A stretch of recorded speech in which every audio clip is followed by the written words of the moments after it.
దాసరి రాము తెలగ బలిజ కాపు వేసి ఈరోజు కడప జిల్లా రాజంపేటకు వచ్చాం. ఎలక్షన్స్ జరుగుతున్నాయి, క్యాంపెయిన్ జరుగుతుందని చోట్ల మన పెద్దలందరినీ, రాజంపేట నియోజకవర్గం పెద్దలందరినీ కూడా ఈరోజు ఒక ఆత్మీయ సమావేశంలో కలవడం జరిగింది. ఈ నియోజకవర్గంలో ఉన్న మన బలిజ కులస్తులు, బీసీఎస్సీ, బడుగు బలహీన వర్గాలందరినీ కూడా కోరుతుంది ఒకటే, భారతదేశానికి స్వతంత్రం వచ్చి ఇప్పటి నుంచి ఈ ప్రాంతాల్లో ముఖ్యంగా కడప జిల్లా ఈ రాజంపేటకు గుర్తింపు గౌరవం ఉంది. ఎమ్మెల్యే సెగ్మెంటు ఎక్కువ కాలం బలిజల చేతిలో ఉంది. అట్లాగే ఎంపీ సెగ్మెంట్ కూడా రాజంపేట ఎంపీ అంటే సగం చిత్తూరు జిల్లా ఉంటుంది. కూడా దాదాపుగా బలిజల చేతిలో, పేద వర్గాల చేతిలోనే ఉంది. ఈ మధ్య కాలంలో మరి ఎలక్షన్ల ఖర్చు పెరిగింది. ఎక్కడెక్కడ మరి అధికారం అనుభవించిన కులాలు కోట్ల రూపాయల డబ్బులు తీసుకొచ్చి గుమ్మరిచ్చి చేయటం వల్ల మన బలిజలు, పేద కులాల నుంచి ఉన్న వాళ్ళు మొదటి ఓడిపోతున్నారు ఈ ప్రాంతాల్లో. ఎంపీకి కానివ్వండి, రాజంపేట ఎమ్మెల్యేకి కానివ్వండి. దీనికి కారణం ఏంటంటే ముందు మనలో ఐకమత్యం లేకపోవటం, సీరియస్నెస్ ఈ సమస్య మీద తీవ్రంగా ఆలోచించకపోవటం, రెండోది డబ్బులకి ప్రలోభాలకి లొంగటం.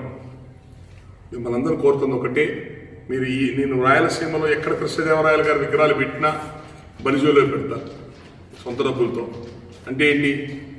కృష్ణదేవరాయలు మా ఊడని. కృష్ణదేవరాయలు అంటే ఏంటి? విజయనగర సామ్రాజ్యాన్ని ఏకఛత్రాధిపత్యంగా పరిపాలన చేసిన చక్రవర్తులు, అంటే మొత్తం దక్షిణ భారతదేశాన్ని పరిపాలన చేసిన చక్రవర్తులు. నేను 5 రాష్ట్రాల ప్రెసిడెంట్గా తమిళనాడు, కర్ణాటక పోతే ఏ దేవాలయాలకు వెళ్ళినా కూడా ఆ దేవాలయాల్లో మన నాయకులు, బలిజ నాయకుల విగ్రహాలు ఉంటాయి. ఆ దేవాలయాలు గుళ్ళల్లో చెప్తారు, అక్కడ గైడ్ని అడిగితే చెప్తారు మీకు. తంజావూరు విజయరాఘవ నాయకర్, మధురైకి వెళ్తే తిరుమల నాయకర్, ఇట్లా చాలామంది పేర్లు. అంటే మన కులం నుంచి వచ్చిన మహానుభావులు వీళ్ళందరూ కూడా ఎంతో పౌరుషం, రోషాలతో బతికారు.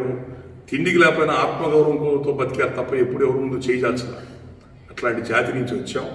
మీరందరూ ఆ పట్టుదల ఐకమత్యం ఉండబట్టే ఈ రాజంపేట ఎమ్మెల్యే కానీ, ఎంపీ కానీ ఇన్ని సంవత్సరాలు, కొన్ని దశాబ్దాలు మనం దాన్ని మన చేతిలో పెట్టుకోగలిగాం.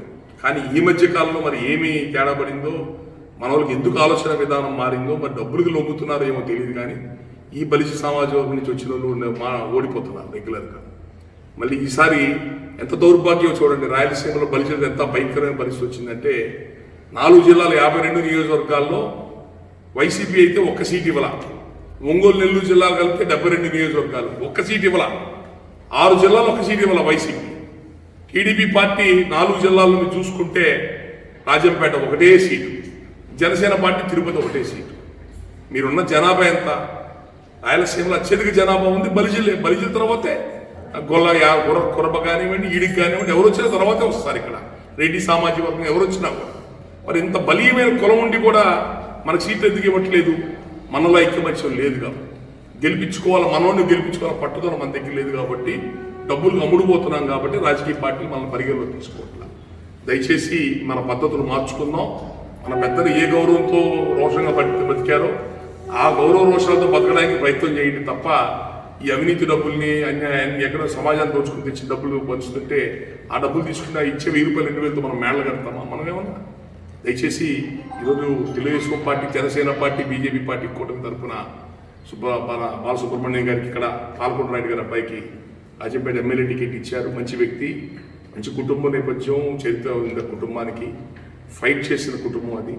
అతను ఆర్థికంగా కూడా బలంగా కష్టపడి కాన్షియస్ గట్టి చేసుకోవడానికి తిరుగుతున్నాడు. పెద్దలందరూ కూడా తనకి ఇప్పుడు దాకా నియోజకవర్గంలో బాధ్యతలు వహించిన పెద్దలు, జనసేన పార్టీ, ఇతర పార్టీలు వహించిన కూడా ఆయనకు సహకరించడానికి అందరూ కూడా ముందుకు వచ్చారు. కాబట్టి ఇది శుభ పరిణామం. మనం గెలవడానికి అవకాశాలు ఉన్నాయి. మీ నియోజకవర్గం మీ గొప్ప చెప్పుకుంటాం, రాజంపేట మా ఊరు చాలా పౌరుషంగా ఉంటారని చెప్పని. దాన్ని మీరు మా ఊరికి మళ్ళీ మేము వాళ్ళు చెప్పుకోవడం కూడా లేకుండా చేస్తున్నారు. ఈసారి రాజంపేట సీటు ఓడిపోతే మాత్రం ఇక భవిష్యత్తులో ఏ రాజకీయ పార్టీ బలిజోలకు టికెట్. రాజంపేట ఎంపీ ఒకప్పుడు మనదే. 8 సార్లు పైన ఎంపీలు మన వాళ్ళే గెలిచారు. సాయి ప్రతాప్ గారు 5-6 సార్లు, గురుపాటి రామయ్య గారు, పాల్గొండ రాయుడు గారు ఎంపీలు.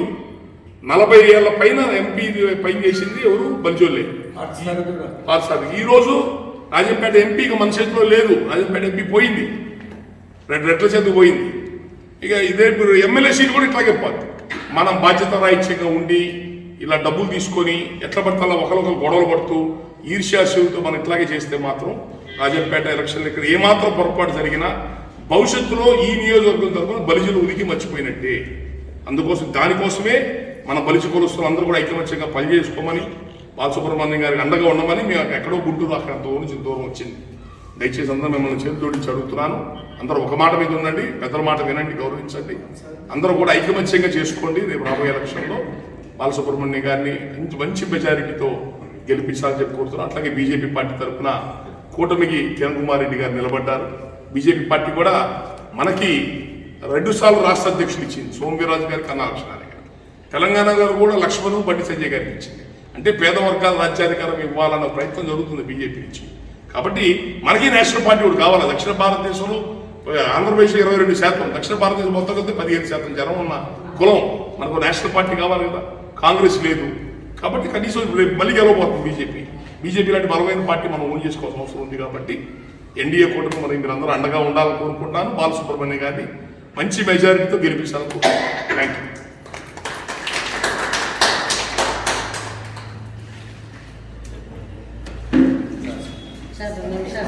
యూ.